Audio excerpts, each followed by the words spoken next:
तो राम की राशि है, राम मुख्य नायक हैं, तो बात बनती नहीं है जी 7 कांड की। फिर क्यों बनाए 7 कांड? संगीत के 7 स्वर होते हैं और रामचरितमानस की चौपाई को संगीत के 7 स्वरों में से किसी भी स्वर में गाया जा सकता है। और आज लोग गाते भी, आज लोग गाते भी, इसलिए 7 कांड बना। सबसे पहला कांड कौन सा आता है? बाल कांड। देखो, रोजाना हम भागवत को कल्प वृक्ष कहते चले आए, इसी तरह रामचरितमानस भी कल्प वृक्ष है। और कल्प वृक्ष की जड़ क्या है? बालकांड। बालकांड सबसे बड़ो कांड है, भारी भरकम कांड है।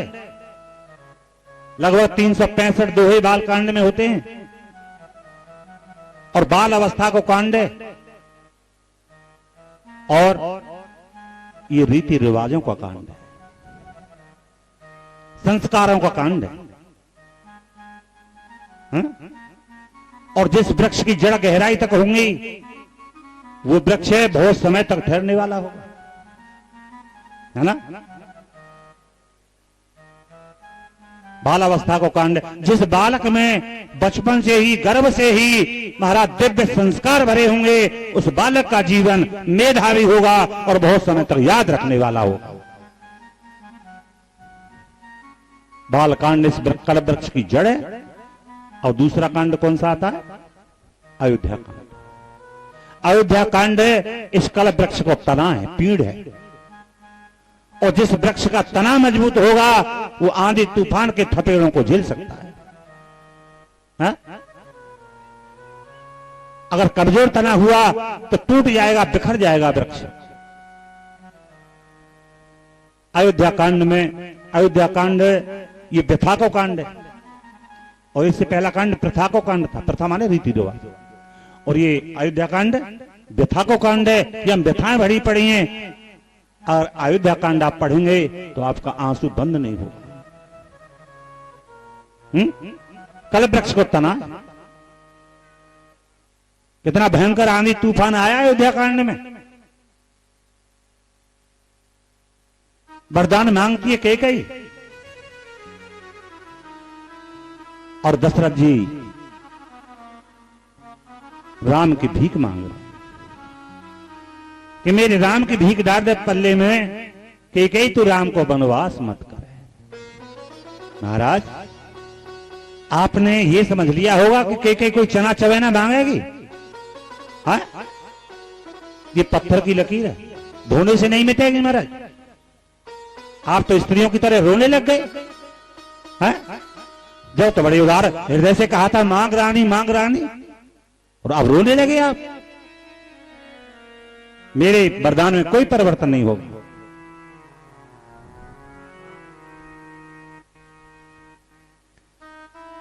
आज एक भी पात्र अपने स्थान से टस से मस नहीं होगा।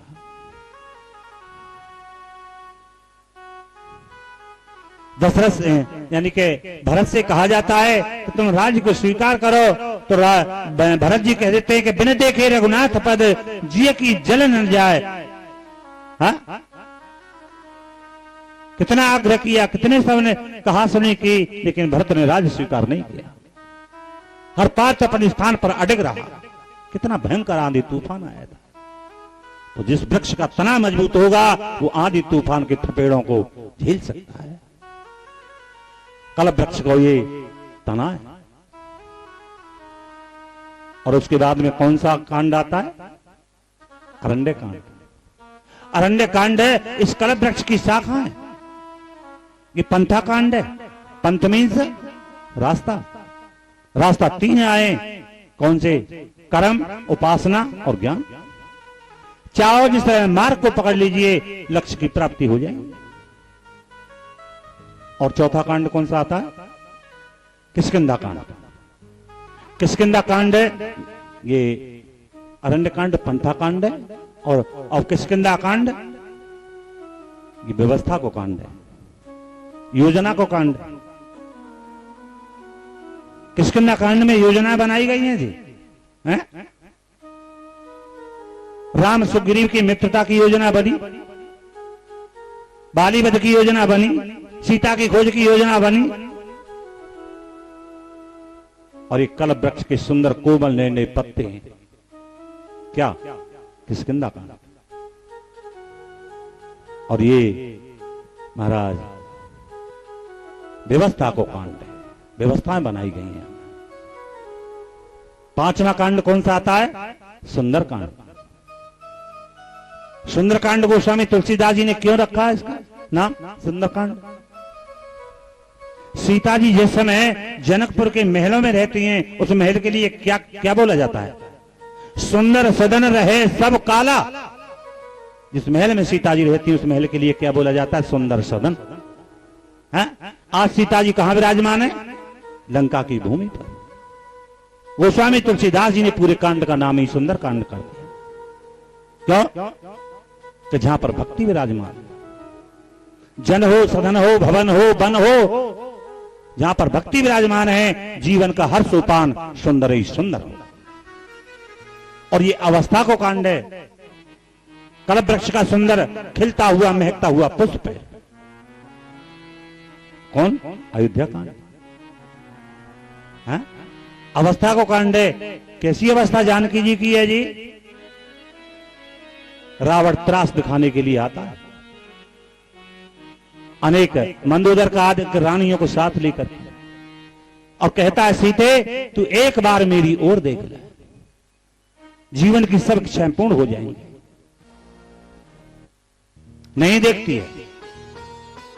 सीते आप ये सोच रही होंगी कि जब से तुम लंका की भूमि पर आई हो आपने कुछ खाया पिया नहीं। आप ये सोच रही होंगी कि भूखी प्यासी लंका की भूमि पर प्राण त्याग दूंगी, तो ऐसा मैं होने नहीं दूंगा सीता। मेरे पास ऐसी विद्याएं, तू सोती रहेगी और वह सोते हुए सब कुछ खिला दिया जाएगा। सीता तुझे सहज मरने भी नहीं दूंगा और सहज तुझे जीने भी नहीं दूंगा। वो हाल करूंगा तेरा। नहीं तो एक बार मेरी ओर देख ले। नहीं देखती।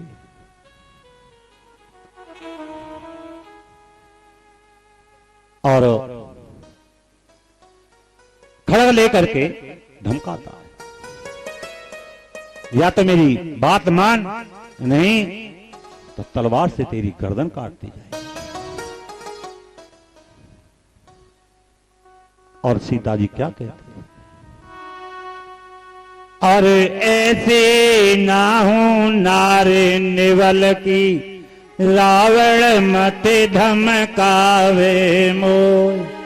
और मत धमकावे मोय रे रावण, मत धमकावे मोय। ऐसी ना हो नार निवल की, रावण मत धमकावे मोय। तृण धर ओट कहते बेदेही, सुमेरे अवधपते परम स्नेही। तृण धर्यो, तिनका की आड़ से कह रही है। तिनका बीच में लाई श्री जानकी। क्यों? कि तिनका को दिखा के ये संकेत कर रही है, रे रावण तू मेरे रघुनाथ जी के आगे तिनका के समान है। और क्रोधित हो जाता है रावण। तन धरे उठ कहत वे देही, सुमेर अवधपत परम स्नेही। तिनका बीच में लाई जानकी जी। क्यों? कि डूबते के लिए तिनका कोई सहारा होता है। आज लंका की भूमि पर मुझे कोई सहारा दिखाई नहीं दे रहा है, केवल मेरे प्रभु के नाम कोई सहारा, और मुझे कोई सहारा। तनधरे उठ कहते वेदेही, सुमेर अवधपत परम सदेही। तिनका बीच में लाई श्री जानकी जी। क्यों? रावण मैं तिनका के समान प्राणों को त्याग दूं। मुझे प्राणों का मोह नहीं है, लेकिन मेरे प्रभु दर्शन की लालसा इन प्राणों को शरीर से नहीं निकलने दे रहे। तू मुझे क्या तलवार दिखाए, मैं तिनका के समान प्राणों को त्याग देती। तृणधरे उठ कहत वेदेही, सुमेर अवधपत परम स्नेही। तिनका बीच बीच क्यों लाई जानकी जी? तिनका बीच में इसलिए लाई,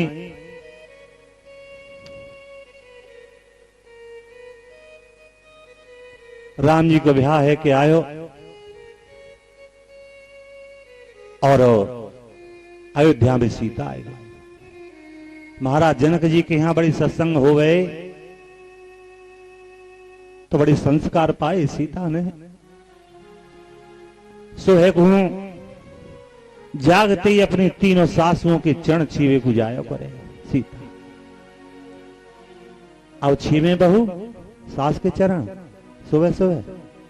ए बहू अब बेड पे चाय और मांगेंगी सास। हाँ हाँ बड़ी शर्म आवे, पैर के छीलेंगे। और जिन है मालूम है कि हम एक दिन सास बनेंगे, हमारे संग में का होएगो, जब तक तो भला समय व्यतीत है जाएगा। हैं ये नहीं कछु पतो ना है। तो चरण छीवे को जायो करें। किसी कामगार ने झाड़ू को डाल दिया और सीता जी के चरण कैसे हैं? कमल की जो पंखुड़ी होती है ना, उससे भी ज्यादा कोमल चरण जानकी जी के। जैसे सीता जी चरण छीने के लिए जा रही हैं और झाड़ू की नोक सीता जी के चरण में चुभ गई। एकदम चीख निकल गई सीता की और झाड़ू की तरफ देख के कहती है, अरे जल जा मरी। तो झाड़ू में आग लग गई। कौशल्या देख रही है सामने ठाड़ी, पास गई, चरण छीवे को हाथ करे। कौशल्या पीछे को हट गई, रहने दे बहू रहने दे। हैं काद में मुंह पे कोई उल्ट सुल्ट बात नहीं करेगी तो कहूं मुंह के भसम मत कर दिया। रहने दे बहू। राम जी आए और जब राम जी आए कौशल्या बोली, बेटा देखो किसी कामगार ने झाड़ू को डाल दिया तो इसके चरण में झाड़ू की नोक चुभी तो झाड़ू की तरफ देख के कहती कि जल जा मरी। तो झाड़ू में आग लग गई, देख ले भस्मी पड़ी। राम जी बोले, सीते तुमने ये क्या किया? तुम्हारी तो यहां लीला नहीं थी और तुमने यहीं से लीला शुरू कर दी। हमें वचन दे कि हमारी अनुपस्थिति में आप किसी को साफ नहीं दे सकते। आशीर्वाद तो दे सकती हो लेकिन साफ किसी को नहीं दोगी हमारी अनुपस्थिति में।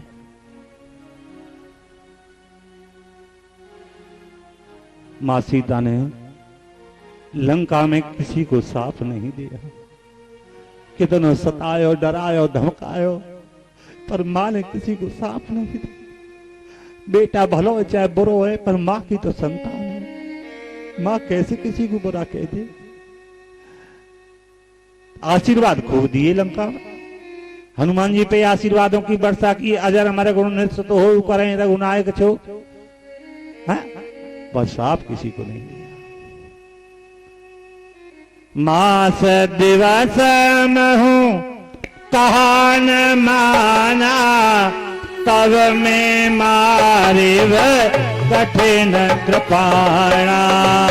तब में मारी कठिन मिटाना।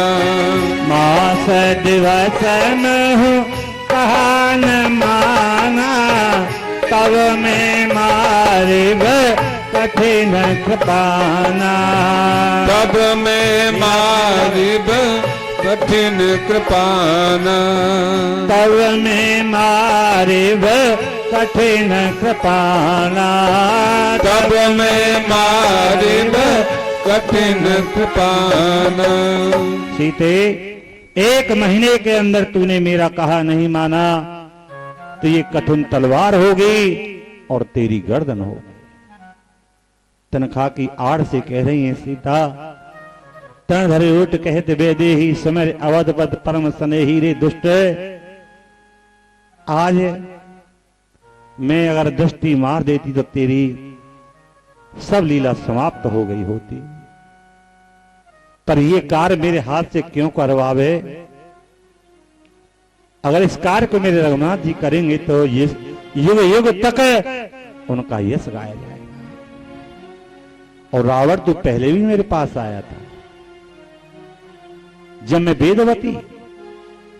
वेदवती के माता पिता को मार दिया, और जब माता पिता को मार दिया तो दुष्टों से बदला लेने के लिए तपस्या करती है वेदवती।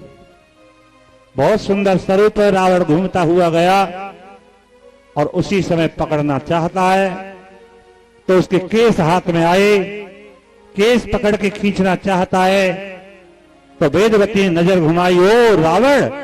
उसी समय तिनका उठायो और उसे आमंत्रित किया। उसी की तलवार बन गई और तलवार से अपने केस काट दिए और वेदवती धरती में समाई गई। आज वही वेदवती धरती से पैदा हुई सीता है। तुझे मालूम नहीं है? मुझे याद है, तू पहले ही मेरे पास आया था।